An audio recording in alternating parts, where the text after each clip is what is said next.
Hi. Hi.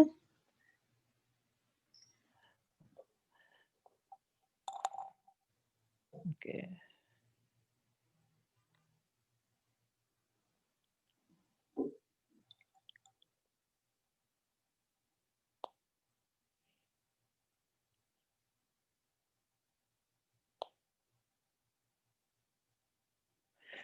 Okay, so I think we can start right now.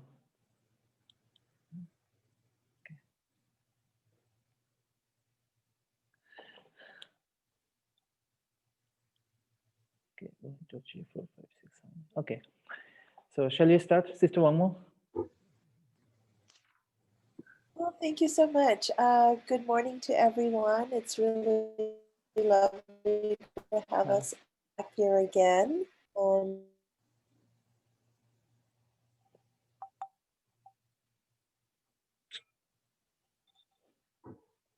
the only is that next Saturday we have a free wisdom talk,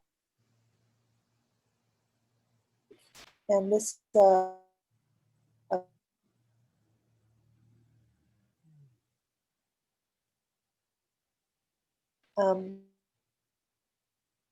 starts on Saturday, 9 to 11 on Saturday.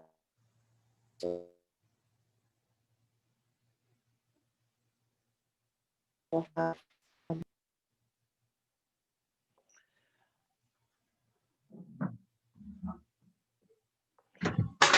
Sorry that Sister Wangmo has a bit problem with the network because in Orion have a low connection. Yeah, okay. Okay.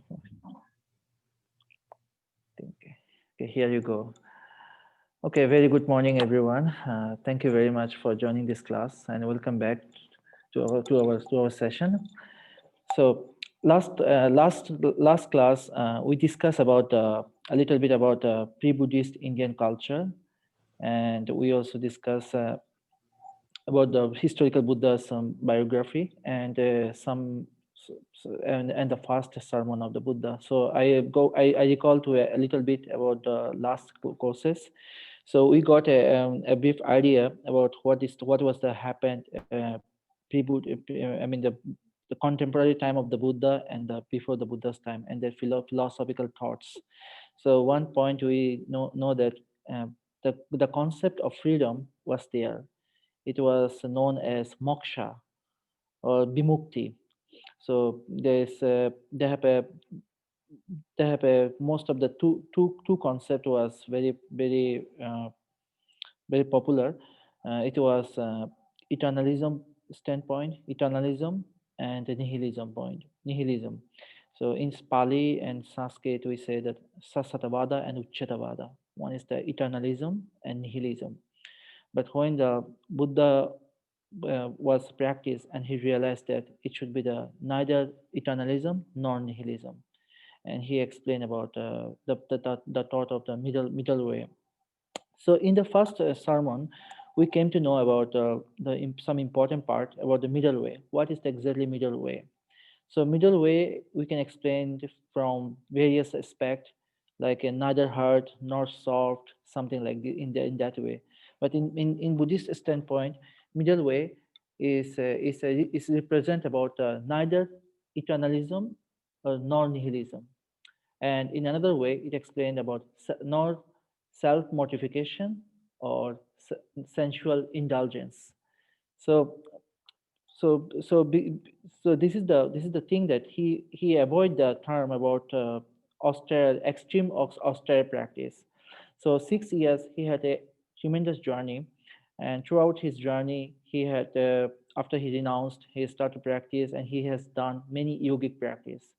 So those practice is a bit is harder, and he stopped to eat food so that his body became skinny.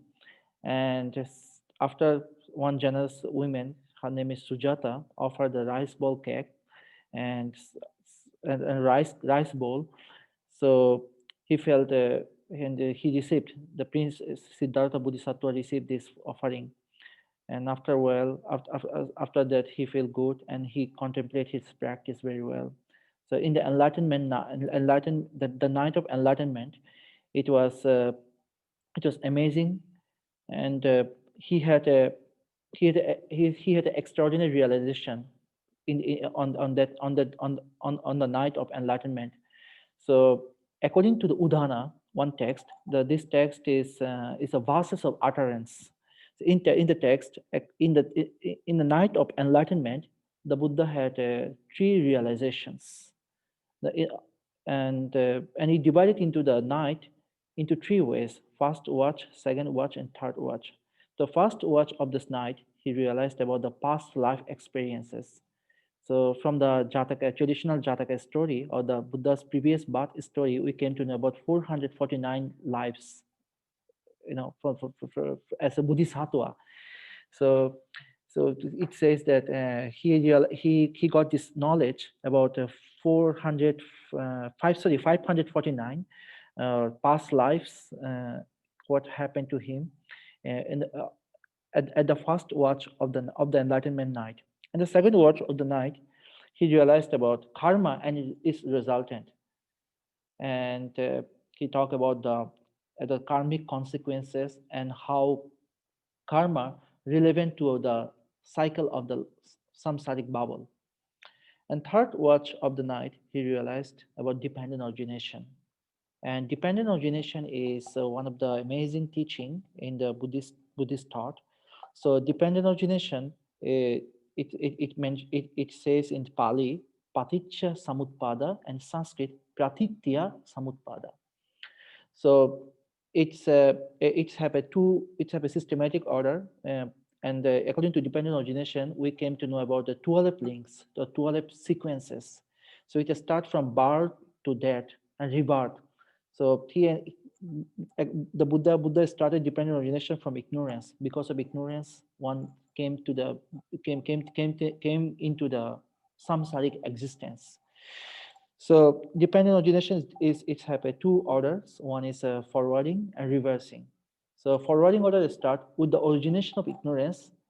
um, Mental formation arises.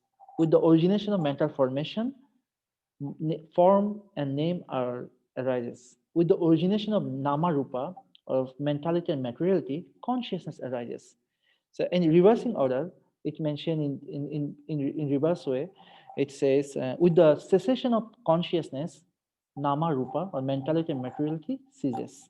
With the cessation of nama rupa, ignorance ceases. So it is a kind of formula that explains that the root of samsara and the root of existence of a being. So we are today we are going to discuss a, a little bit more, because last time we talked about the Buddha's second sermon and first sermon, how it was explained. So in the first sermon of the Buddha, excuse me, okay, in, I think I go to the PowerPoint. Sorry, share the screen.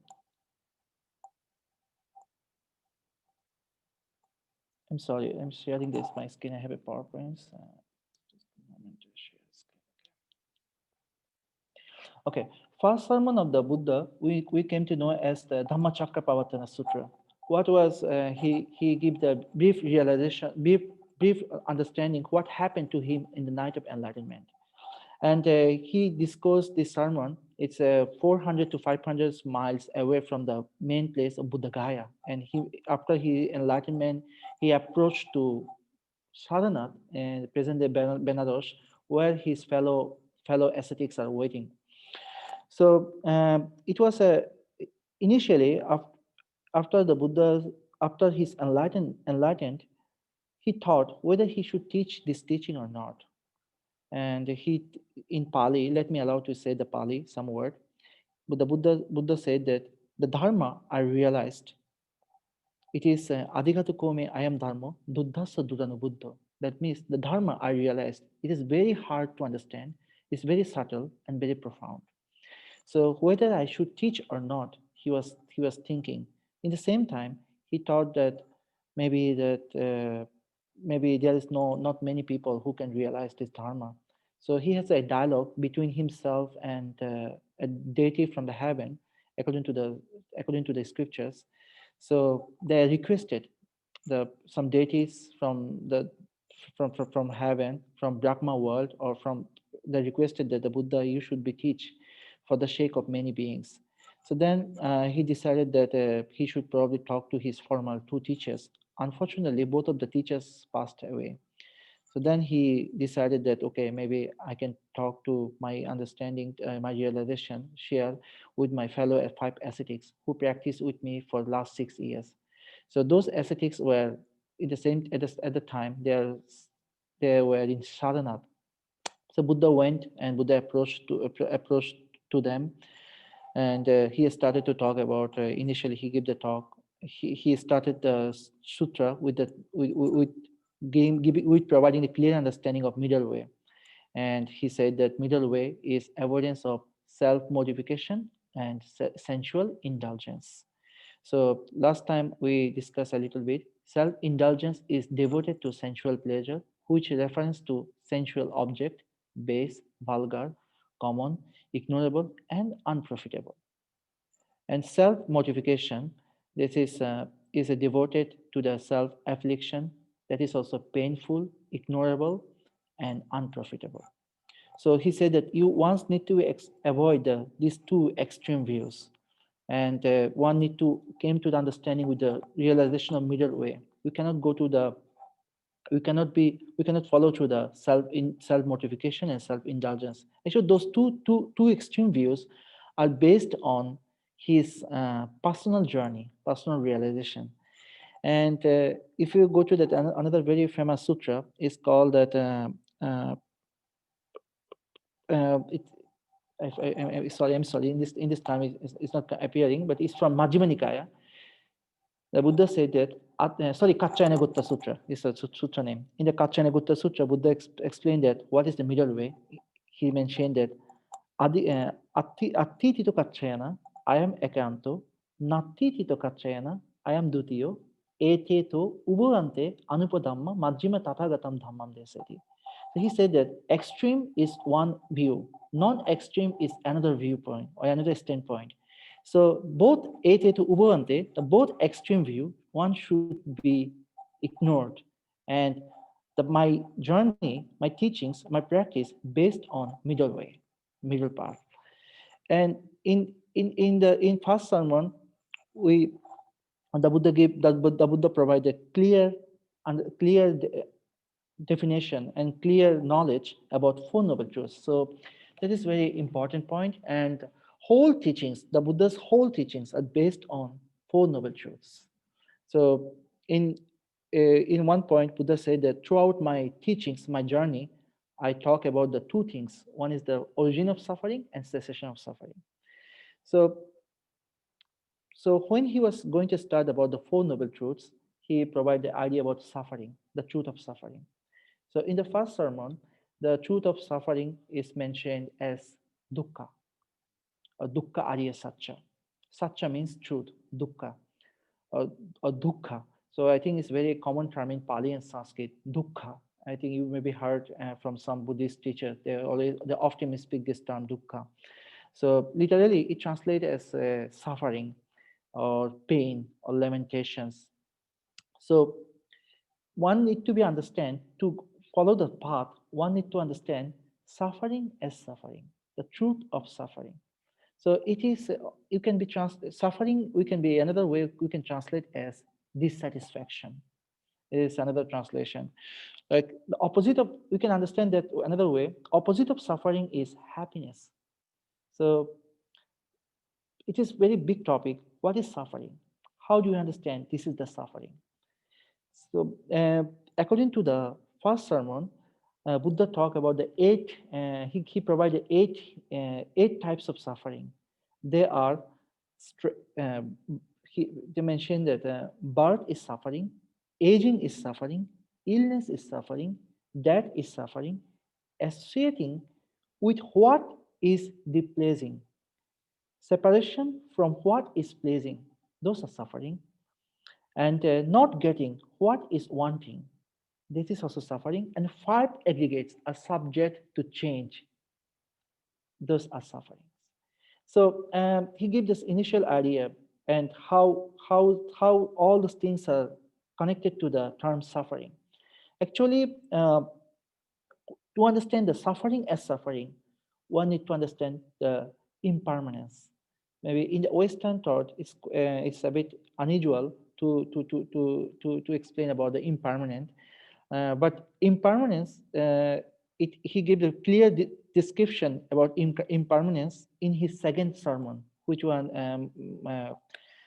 last class, one of our fellow friend, Ian asked. So this is the second sermon is called the Anattalakkana Sutra. This is called a discourse of non-self. So, so in the sutra, it mentioned that the three characteristics: impermanence, suffering, and non-self. So suffering and impermanence and non-self all are related to each other. So we can give the general idea. For instance, at the moment, it's for instance, someone like to have some particular taste of food, like somebody like probably some chicken curries, for instance. So when he was eating this curry, he was feel very good, very too good, and he feels happiness about that.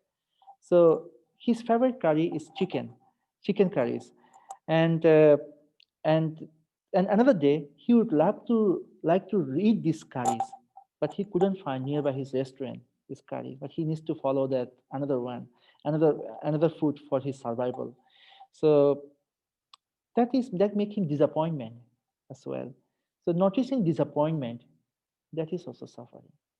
So the to understand the path, the first noble truth the Buddha realized, this is suffering. The birth is suffering. As long as we birth, we have to follow through a lot of stuff, a lot of things, and happiness is for subtle moment. But most of time we need to follow through, we need to lead our life in regular way. We have to go through the many process.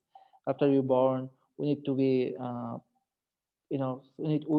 human being is a bit different than an animal being. We need to be taken care by our parents, take care by our family as well.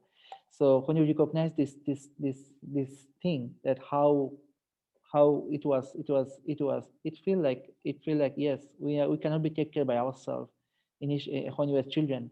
So we can see that you can see that we are dependent to others, that is also suffering. The Buddha recognized this when he was a royal palace. He recognized this stuff, and he went to see that what should be, how can he go beyond the birth, how can he go how can he overcome the the concept of birth? How can he go beyond the birth?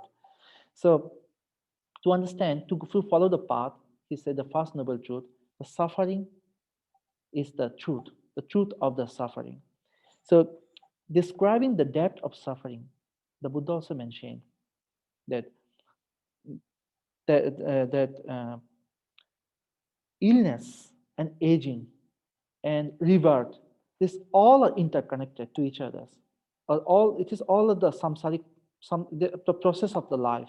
So the process of life is somehow um, it's dukkha, and because we speak a lot in Buddhist term, and Buddhist teachers speak a lot about the suffering. Some philosopher, they mention that Buddhism probably is like a pessimistic philosophy. Pessimistic, they're not optimistic. Actually, and conventionally, it seems like pessimistic. But if we go to the ultimate standpoints, we can see that the fact that yes, it is suffering, and we need to be followed to our regular life. Sometimes we don't want it to do that. Noticing this fact, noticing the moment, that is somehow suffering. But of course, uh, Buddha always emphasized the term when you go to the practice of meditation and practice of awareness. He said that yata bhutam yana darsana, observing the phenomena as it is or as they are. Just try to observe without any judgment. Yes, we understand this is suffering. So the second noble truth would the heart to talk about dukkha samudaya, the cause of suffering. So the cause of suffering, we can when you look at the fact, it has so many facts. But most commonly, Buddha emphasized the cause of suffering is desire or craving, and he said the term very commonly. He used the term. He said that uh, Buddha used the term. Let me allow you speak in Pali. Uno loco atito tanha daso. So uno loco atito tanha daso. Tanha means craving or desire. Daso. Daso means slaves. So all living beings are slaves of craving. Buddha is mentioned this term. So the cause of suffering initially is desire. So is in the first sermon and second sermon, and when you go to commentary, he explained elaborately what is the desire and how it could be. So desire, it was divided, categorized into three ways. So that's why it mentioned the three cravings. One is craving for sensual pleasure, craving for being, and craving for non-being. So craving for sensual pleasure is all related to our six sense doors and five aggregates. So six sense doors, we can see that our eye, ear, and touch, body, our and smell and taste. So sensual pleasure. So our somebody like music. So maybe they have some particular music for some particular artist. So they listen this music, and one time listen this music, and he or she would like to listen this music again and again. So we can see our craving. We can see how we can attachment with this craving. So when you when you go to the law of dependent origination, we can see Buddha said, with the origination of craving, clinging arises. So clinging is attachment. So, so then reverse way, Buddha give it the idea how to came out from the craving. He said that with the origination of clinging, sorry, with the cessation of clinging, craving ceases. So craving and clinging both are very related to each other, and those are definitely cause for suffering. And therefore, I in according to the Dharma Chakra Pravatana, the first sermon and second sermon, it says that craving for sensual pleasure refers to appetitive pleasures, which are experienced through the manifestation of the mind and bodily organs, such as eyes, ears, nose, tongues, and body. And craving for beings refers to the feeling of wanting that leads to the mind to accumulate a sense of greed. And then number three, the craving for non-being illustrates the elimination of unwholesome desire. So, so when once realized the cause of suffering, there can be see the clear path how to cessation of suffering, how to be how to how to stop this producing this suffering.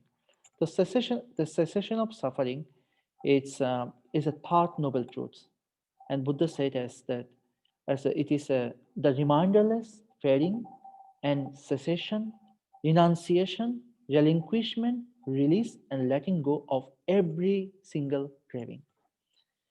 So it is about a hard practice, uh, but Buddha follow the path. Actually, renunciation, the term renunciation, he mostly explain about the how to let go. And another way renunciation, we can say about monkhood as well. So the life of monk is renunciation. They follow the home to household life to homeless life. So it's about simple life and just take what they need to take it, but not craving for other stuff and less desire, and completely it is the completely part of a bit simplicity. So another term, another scholar, he mentioned another term for renunciation. For we can say that simplicity, the life of simplicity, without more complexity as well. So the cessation of suffering is considered the essential steps towards the release of suffering. And number four, that is quite important one. The important is that the path, the pathway, the pathway, the fourth one, the pathway that leads to the cessation of suffering is formulates the structure of the Four Noble Truths. The Buddha mentions the essential elements of of the path is the eightfold noble path. So the entire journey, so for the practice life, so we cannot go beyond the eightfold noble path. It's mentioned every single step how to follow this path one step by step. And as you know that here, according to eightfold noble path, it starts with the right view, right thought, right speech, right action, right livelihood, right effort, right mindfulness, right concentration. So, right, I mean, it's right thought or right view. So now, initially, it's quite important to understand what is the right view and what is the wrong view. So to categorize into the difference between the right view and wrong view, one need to apply the wisdom. One he need to be see that the fact, what is the right and what is wrong. So according to Buddhist scriptures, we know that about there are 62 types of the wrong view. It was mentioned in the Brahma Jala Sutra, the Sutra of the Wrong View, according to Digha Nikaya, the long discourses of the Buddha's sermon. So I just give you some idea about some wrong view. He said that the view of the materialism, that is a wrong view. The view of eternalism, that is also wrong view. The view of not believing karma, that is also mentioned as a wrong view. So there are so many beliefs during the time of Buddha in ancient India. I mean, still now it is there in Southeast Asia. You can see, like this. It is very interesting. Like one day, the Buddha was walking around this Magadha state, and he saw that one Brahmin, one from very high social spiritual teacher, he is worshiping to the to the sun and in the early morning, and he stand up on the river Gangas, and he worshipping this in the east, and go to the north and worshipping to the south and the west. So Buddha observed this incident, and he asked to him that, hey, oh, no, Brahmin, what are you doing? Can you explain a little bit what are you doing about this and worshipping to the sun, worshipping to this south, north, east, and west? He said that, well, my dad taught me to do this way. My grandfather taught my dad to do this way. So we follow the tradition, and we believe that there's a God who can protect us. So then Buddha said that you are completely the not quite knowledgeable person, and you are foolish because you don't know that what are you doing. It is completely wrong view. So not knowing is also wrong view. So Buddha said that please don't believe the something without your proper analysis, proper investigation. So it's very in Kalam. We have a very famous, according to Buddhist scriptures, we have a very famous dialogue between the Kalama, one Brahmin, and the Buddha. That the Buddha saw, the Buddha told about that don't believe anything without your proper investigation or inquiry. So it is also wisdom that to understand between the two categories between right view and wrong view, and then right speech. So right speech basically based on the five precepts. The Second precept is the Musa Vada Veramani Sikha Padang Samadhyami. That means that abstain from lying. So right speech is it's need to talk what need to be conduct, and there's so many explanations regarding to commentary about how one can be conduct right speech. So then number three is right action. It's karma. So right action, what you can, how to do the act, how to lead the life in ethical way. So Buddha's idea, he said that avoid the evils, cultivate the wholesome, purify the mind. So these are the right action. So one should be avoid the evils. So to avoid the evils or wrongdoing, he should be know what is right and what is wrong. So since he recognized this is the wrongdoing, this is unwholesome, and this is evil action, he needs to stop it. And always need to be cultivate the good, cultivate wholesome action. So wholesome action, we can say that like to do something good for you or for good for others as well. So when something beneficial for you and others, this is definitely wholesome. But of course, not without avoiding the all unethical stuff. And purify the mind.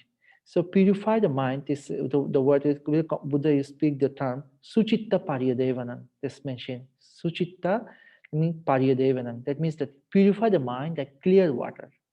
So purify the mind is calm it appears uh, from clear understanding, as Richard always said that thorough understanding of the mind. So that is same like purify the own mind, purify the mind. So it's Buddha also said by purify the by the purification of morality, wisdom is purified. And through purification of wisdom, morality is purified. So morality and wisdom both should be the along go together. Then right livelihood, that is very important term, very important. So one need to be follow the path, one need to follow his journey to the right livelihood. So according to scriptures, we came to know about the Buddha. He scored five types of the livelihood, or five types of business as well you can mention.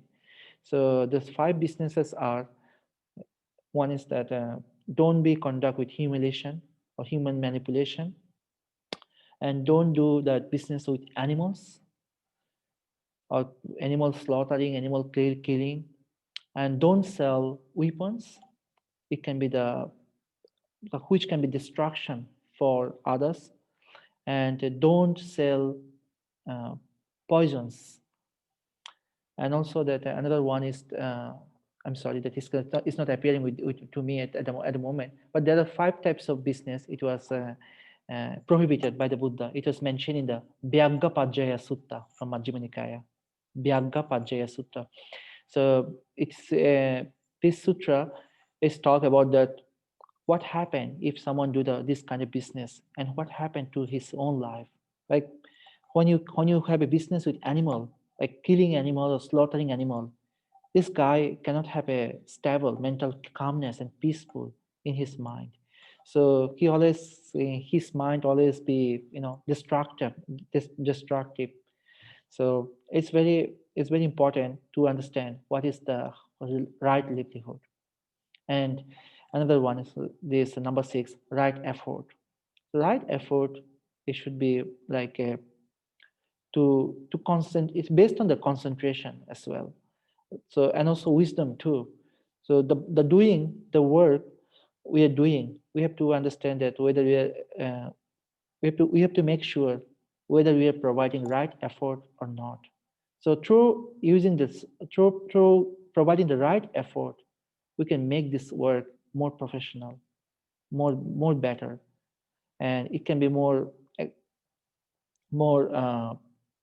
easier for us and others as well. So when you study, when you go to school, college, or university, so we have to make sure we are studying well. We are giving we are providing our right effort. So in the same way, in our regular life, in our regular work space, we have to give us our right effort. And Buddha said that he also himself given the right effort when he understood that middle way is very important in his life, it helped him to achieve his goal. And number 7 is right mindfulness and right concentration. Number 8. So mindfulness is important tools in Buddhism. So mindfulness is translation from the term sati. So sati means, another way we translate, to aware or to awake. So awareness of the condition, awareness of the moment. So that is mindfulness. And concentration as well. So through right concentration and also mindfulness, it should it should be comes together. It can be helped to the to follow the path. So in this aspect, I would like to introduce you a little bit about 4 foundational mindfulness. The 4 foundational mindfulness, it mentioned about that contemplation of the body as the body, contemplation as the feeling as the feeling, contemplation to the mind, to the thought thought process as a thought, and contemplation to the phenomena or dharma. So this Eightfold Noble Path is provide a clear map, clear idea that how our path should be, what should what can be, how can we lead our life through using the Eightfold Noble Path. Even any project, any work in our regular base, so we can be see whether it is the Eightfold Noble Path or not. We can be see that whether we have a right understanding or right view or not, and we can see our right thought, whether right thought we are appearing we are practicing or not. So it's based on the right awareness, based on awareness as well. So uh, in the yes, so the in the first sermon, the Buddha discussed all these things, 4 noble truths. And interestingly, in the first sermon, only the one of the ascetic who could realize fully, and he became enlightened, as we say, arahat or arahant in Pali and Sanskrit. So the term arahat, it refers to enlightened or enlightenment. So, and the Buddha provide the definition like those who cut off the enemy. See, the enemy means the enemy of desire, enemy of attachment, those things. So those who cut off desire and attachment, they're free from this, from the bubble of samsara. So those are known as arahat or arahanta. So in the first sermon, interestingly, only the one of the ascetic, his name Kondanyo, he became enlightened. Then Buddha continued his discussion, and he provided that he offered in the same time, same place in Saranath, Varanasi, he delivered his second sermon, which is known as Anattalakkana Sutra, or the discourse of non-self characteristic. So the term anatta, it is commonly used in Indian thoughts. So atta is the opposite of anatta. So anatta is we can translate as non-self, but sometimes we translate as non-soul. But soul, the term soul is represent about permanent, some permanent existence. But well, anatta, we can in general we can say another way like this is not I, this is not mine, this is not mine, or this is not belong to me. It's all are shallow, all are impermanence. So I'm not I'm not holding anything for for forever. Not there's no permanent. It's all impermanence.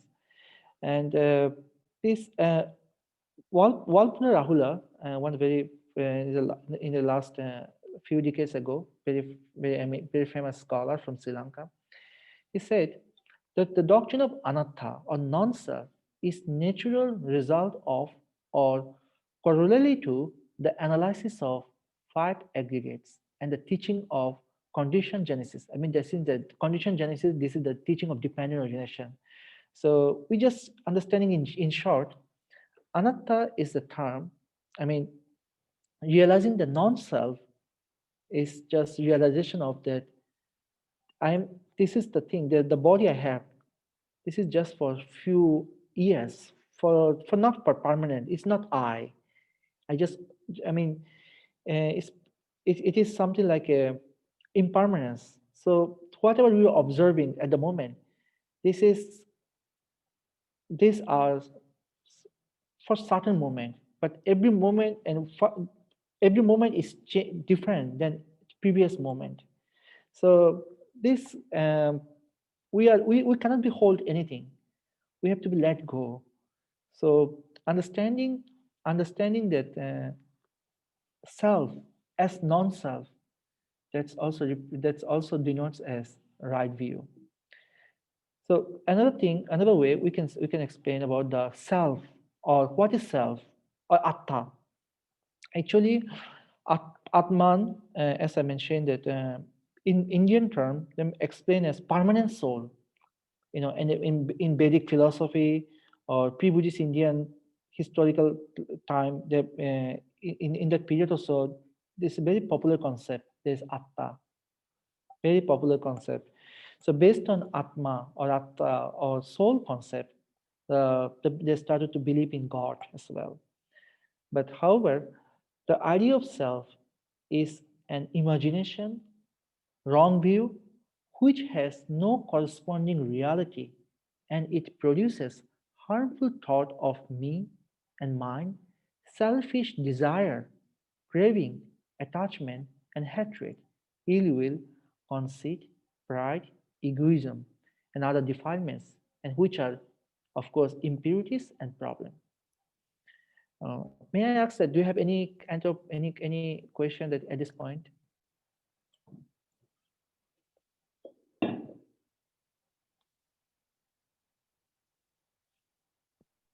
So how do you incorporate all that information in your life?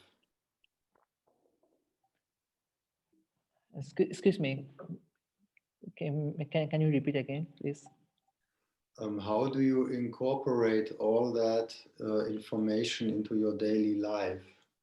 Well, it is a practice. So it is skill, and it is the path is about it's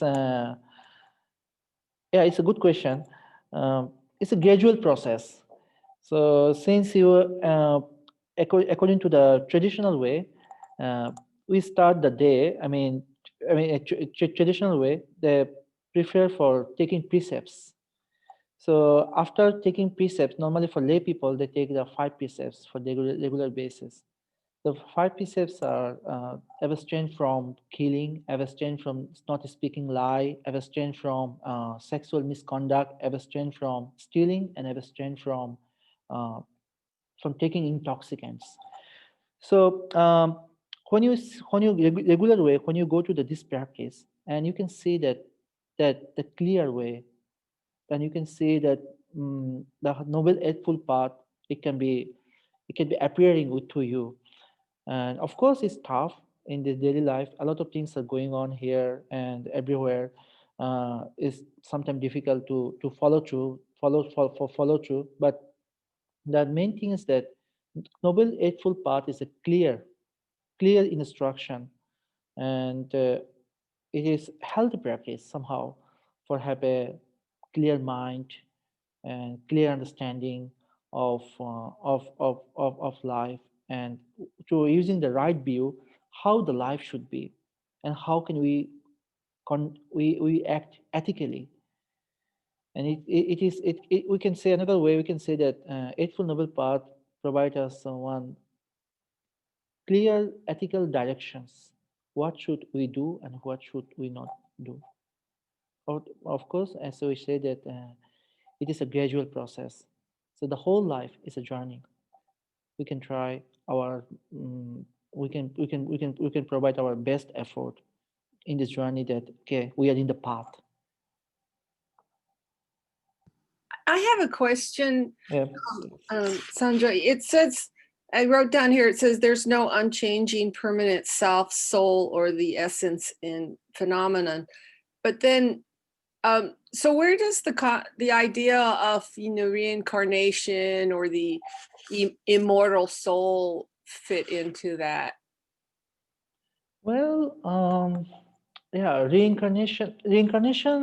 It is. I'm not sure about this term, but I know the revert. So, well, yeah, this is very hard to explain. Actually, according to the sutra, um, it's about it. Sometimes it seems to be like a permanent soul, like one birth to another birth, one birth to another birth. But Buddha explained this thing like coming into the existence, this energy is like a whole samsara. It's a rotated cycle. So in this cycle, this one life is not enough. We are going through the many lives, one life after another life. So based on our karma and karmic consequences, so and the next life appear. But yes, it is a good question. But one of my teacher told me, he said that I'm not sure whether to have a revert or not revert, whether I have a past life or next life. I'm not sure. But the concept of karma is amazing.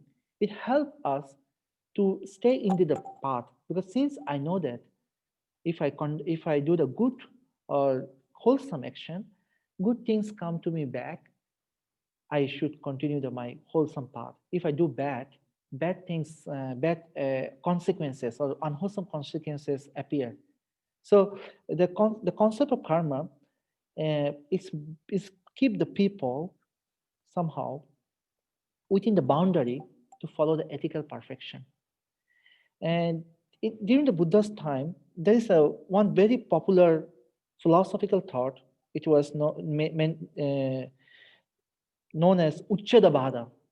Uchchadavada means nihilism or nihilist. Those people, the group, they don't believe any karma, and they think that after die, uh, there's no consequences. So we can do whatever we like to do. We cannot do this way. Actually, we cannot do this way. We have to follow to some system. So uh, whether it is I don't know, because I'm not enlightened one. I cannot see my past life or I cannot see my future life. But somehow the concept of karma bring us into the one kind of one kind of system, and make us fear that, wow, we need to follow this way, and we can see that it is very healthy for our nature as well. And we can have a fearness to our for not doing the bad things. We can be fear to protect our nature too. So yeah, I think that is the maybe another way that maybe Buddha was very emphasized the concept of karma.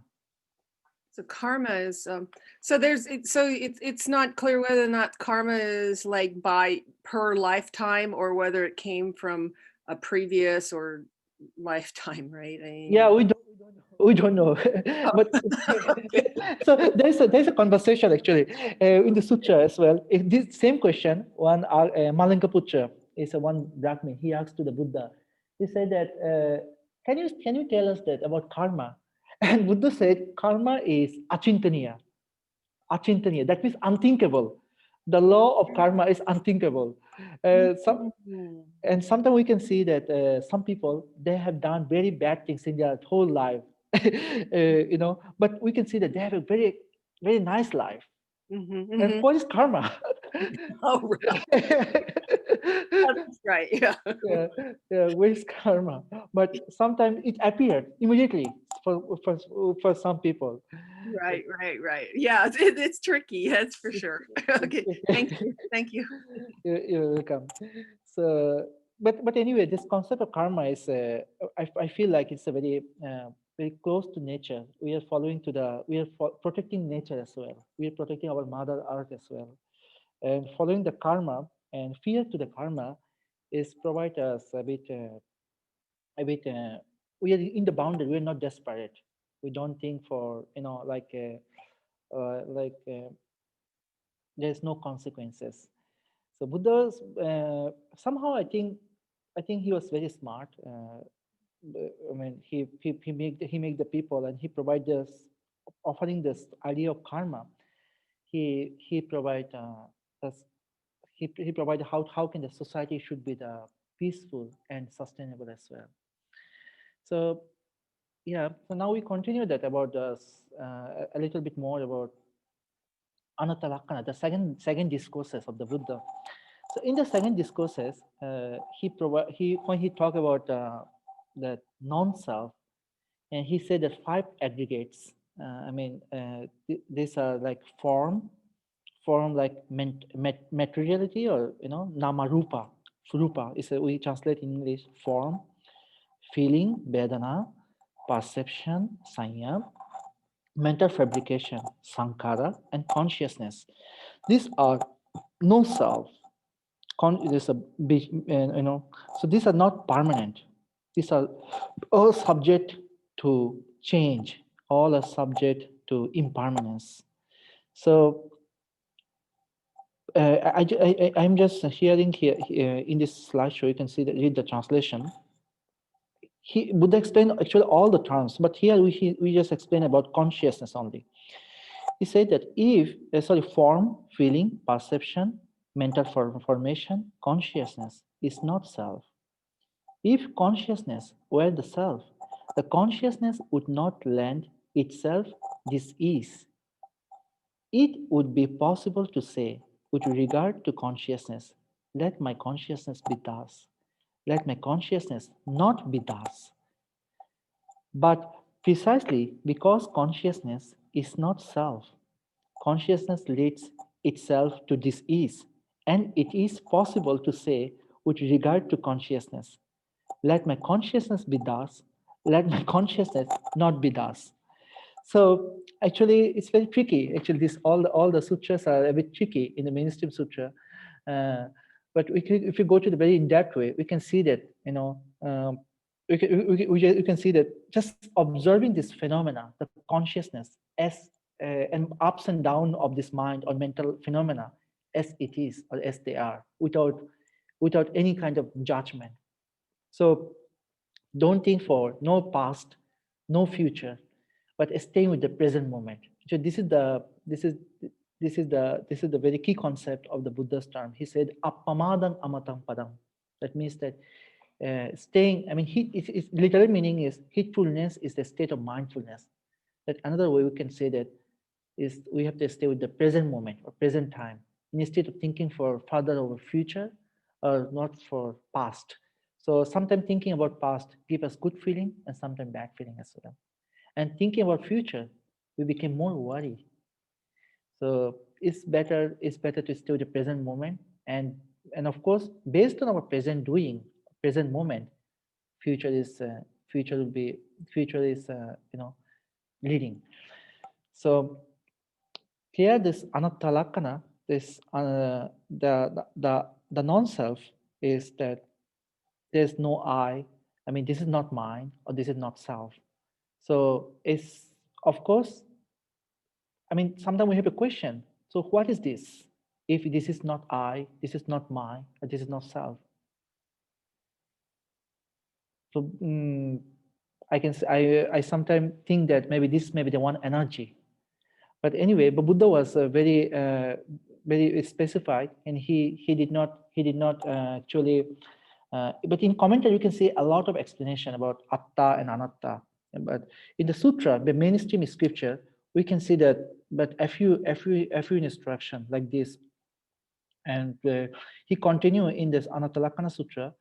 He mentioned any form, feeling, perception, fabrications, consciousness whatsoever that is past, future, or present, internal or external, blatant or subtle, common or sublime, far or near, every consciousness is to be seen as it actually is with this right discernment, as this is not mine, this is not myself, and this is not what I am.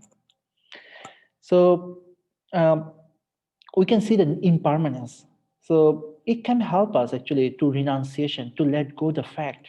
Sometimes we have an agreement and disagreement to each other, but staying with this agreement or staying with disagreement sometimes start our feeling. We can see that this is sometimes, we can keep it, hold it for a long time, this kind of feeling. So holding, it is not healthy. So just something is not the right way, should be let go. And of course, this is not mine, this is not I. And we can see that some humbleness through this practice of non-self. So the same way in the first sermon and second sermon, Buddha's, the both sermon, it was mentioned through understanding. When you understand the Four Noble Truths, when you practice the Eightfold Noble Path, when you are stable with the practice, with the practice of non-self, and realizing the suffering as suffering, and also that observe the condition as they are, and understanding the reality of impermanence. So your vision is arises. So it said, according to translation, it mentioned, with the rising of vision, insight arises. And with the rising of insight, discernment arises. With the rising of discernment, knowledge arises. And with the rising of knowledge, illumination arises. So it is the ending part of this both sutra actually. The first sermon and second sermon it mentioned this way. And after this discourses, and it was all after second discourse, all the ascetic, they are awakened. They became the fully awakened, and they are cut of their past defilements. So in this slide, you can see that it is in Sharanat. It is in Sharanat, 500 miles, nearly 500 miles away from the enlightenment place of the Buddha.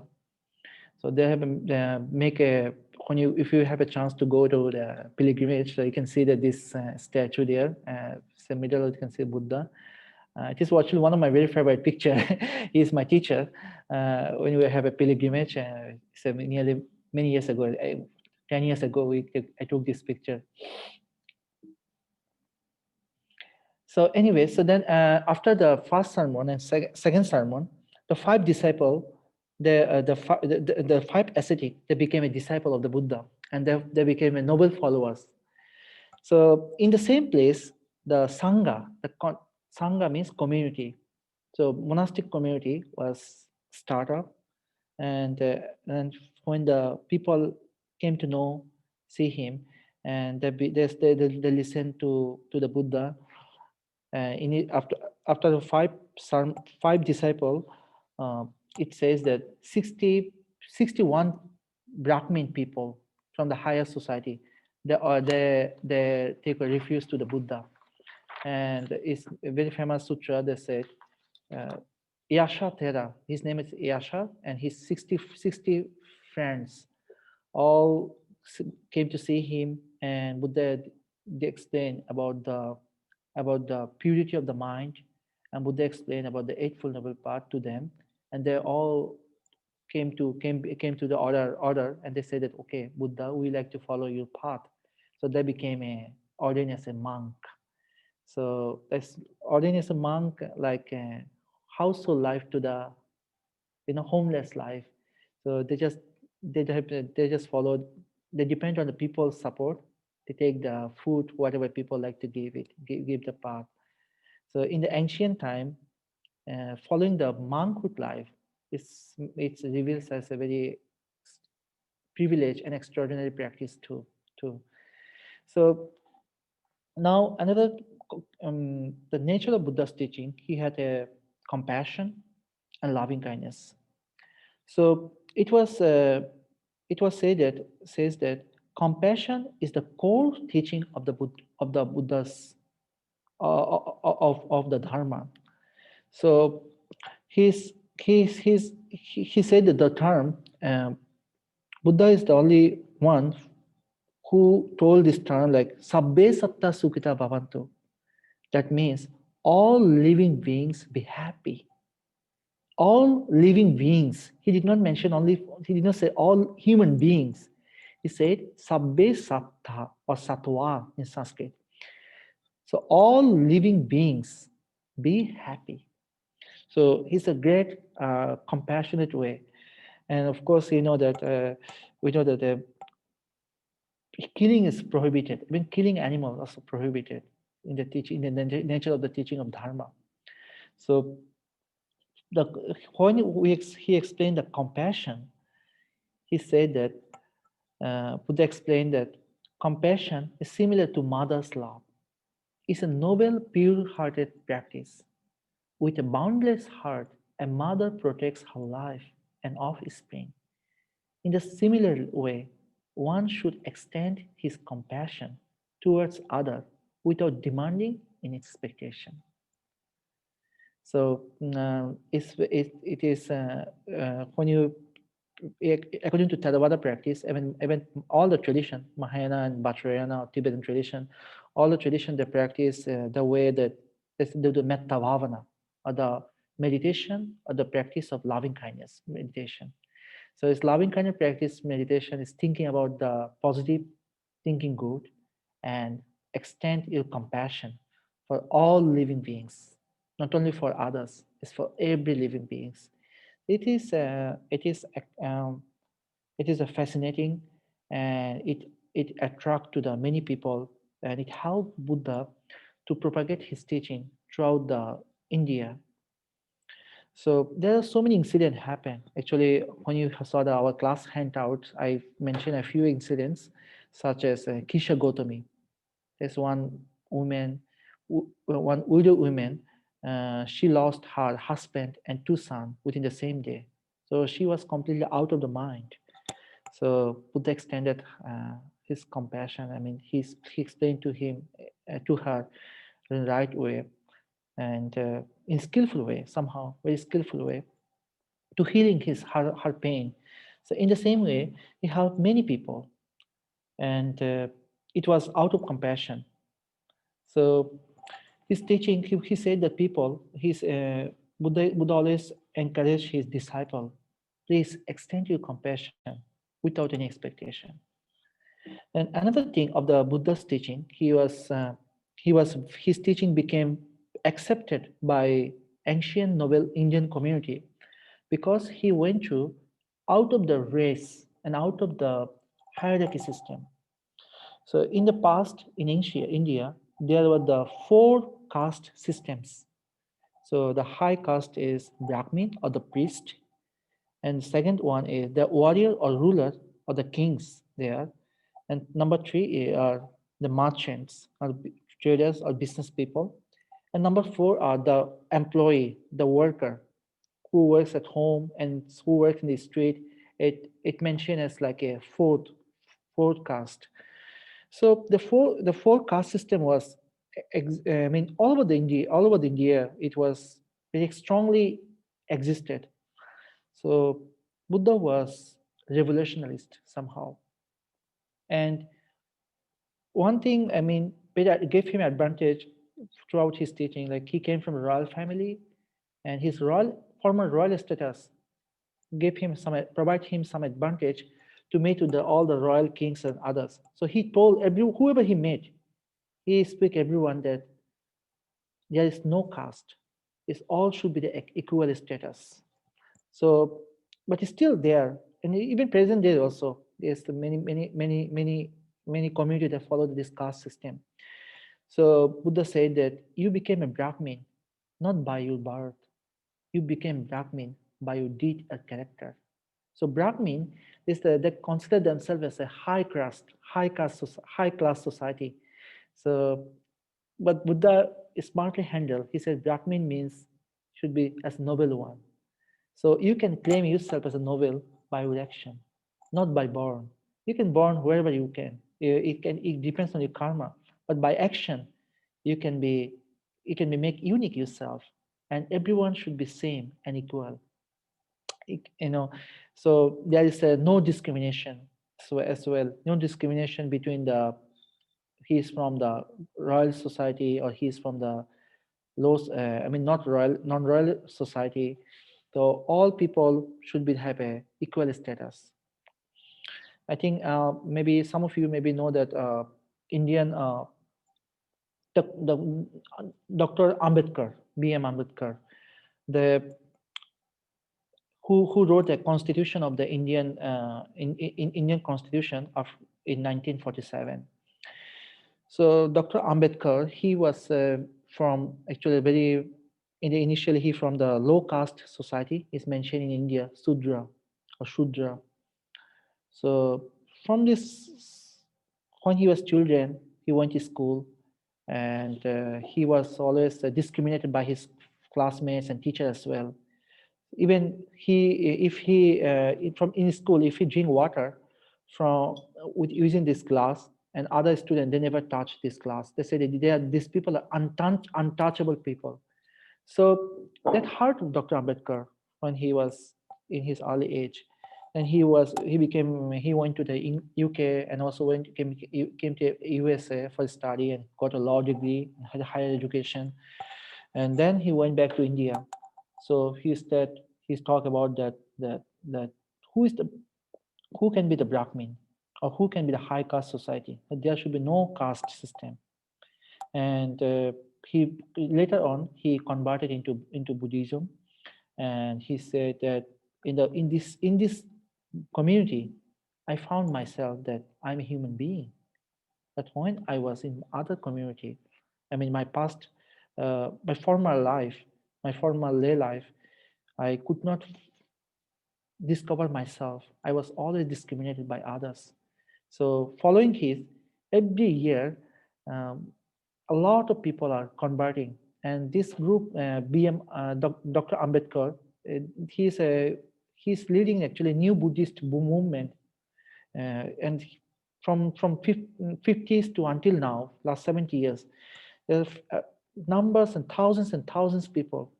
They are taking refuge in the Triple Gem, mostly in the Maharashtra and the South Indian side. But anyway, uh, the idea of the Buddha, he went to the against the social, I mean against the social injustice, and he went against the stream.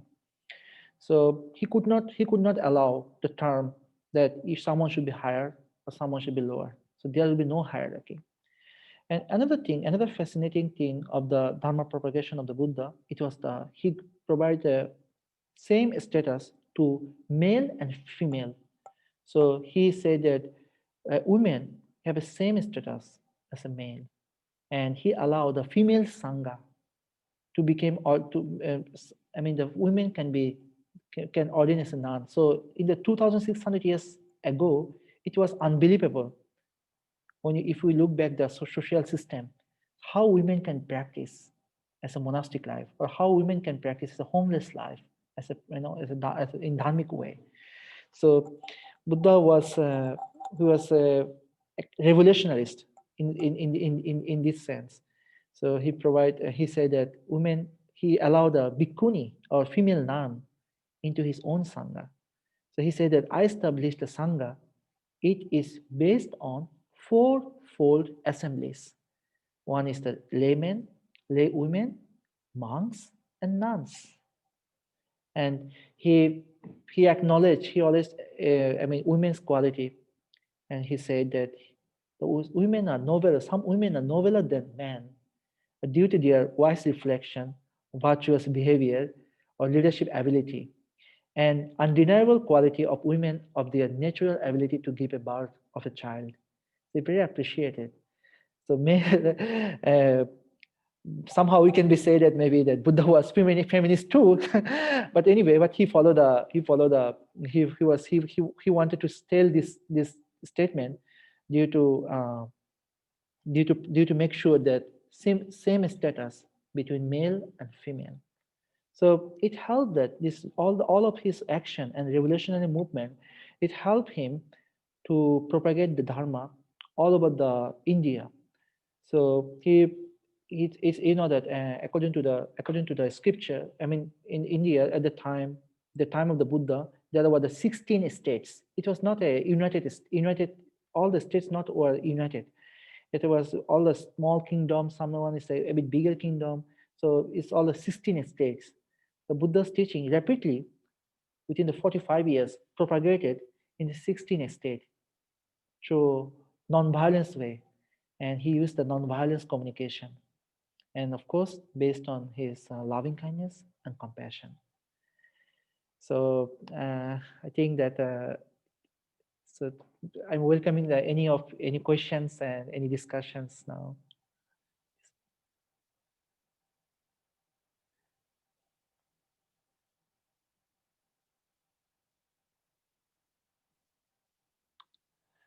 So I think Sister Ramu has many questions, I think. I understand that my connection isn't so stable because I'm up in the mountain. So sorry about the last time I spoke. But this is really remarkable what we are learning, especially in the context of the work we've been doing in India, and to see a lot of these Ambedkarite communities coming back to Bodh Gaya to reconnect to their tradition. And we started this back in 2006, and every year there are growing numbers, and now thousands who come from all over India who are in the Ambedkar community to reconnect and retouch their ancient lineage. And this is really very big news in the Buddhist world, especially in India.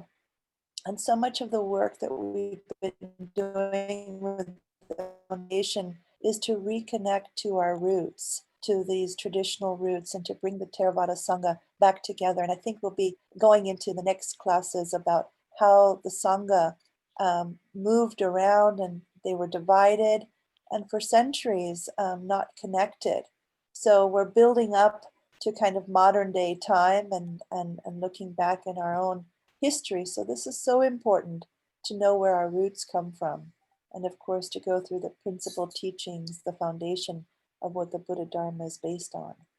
So I really appreciated today's class. It was very full and lots to bring into kind of reflection.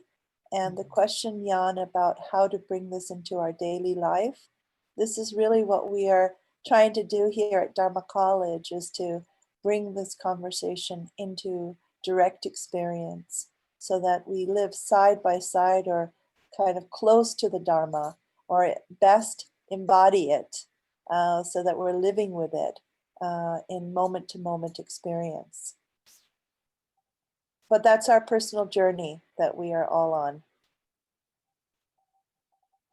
Yeah, exactly. Yeah, actually, Ambedkar, Sister Ramu, thank you very much for your comments, and also you bring up the very important point, Dr. Ambedkar's the movement. It is inspiring not only India, it's inspiring all over the Southeast Asia, that movement, and even Bangladesh as well, and Nepal too.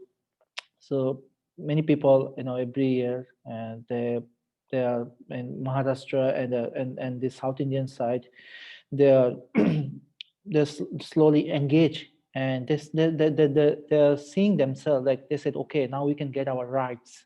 It is our human rights. It's our basic right that we have to born as a free. We have to born as a equal status with everyone, and we can see the lights, and we are not. And another thing also that I heard that they're very strict. I mean, they're very. I mean, they're following the rules very accordingly, and at the moment, right, they're lacking of maybe not much monastery. Somehow, maybe we need to send many monks. Many monks should be go there. They have many followers, but not not enough monastery in South Indian side.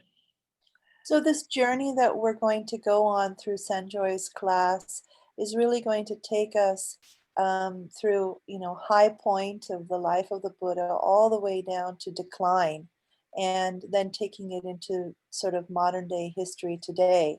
And, this is sort of the high point when we, hear about the Buddha's enlightened teachings. But then there's more to come, which is a very despairing situation where many of the sanghas were split and divided, and how to recover that.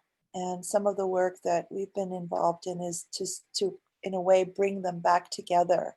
And that's just been an incredible part of being in the middle of that, and seeing the historical the gap that you'll be presenting to us, which is really profound. Can I and ask a little quick question as you speak? All Okay. this teaching then, what is mind then? In many of the other classes, we talk about mind. So in Buddha's teaching, it must come from somewhere, and there is mind. Well, it's a big question, actually. So, as we said, a very common way that definition of mind, like mind is a forerunner for every action. Mind is a forerunner for wholesome and unwholesome action. So, action follow like a shadow. So what is mind actually? Is it the mind? Yeah, is, here. yeah, it's a question. What is mind? So My question too. okay. well, we do have our, Yeah. our expert of revelations of mind, Dr. Richard Dixie, on the call. I don't know. Yes. He's He's with us, here. but Yeah, please, Dr. maybe Richard. he could add some words in here. If not, we'll ask him next time. But it's a central teaching here. I'd also like to welcome you all into the next, as I mentioned, we have a Saturday guest speaker for the Wisdom Talk series. And actually, we've had a little change in the information. Ajahn Pasano is not the one who will be teaching, but it's the abbot of Abhigiri. And you can find out more details on the link that I shared. So that's just something I'd like to invite all of you into if you'd like to hear from a Theravada monk. Thank you. Thank you, everyone. See Thank you you. next class. Bye.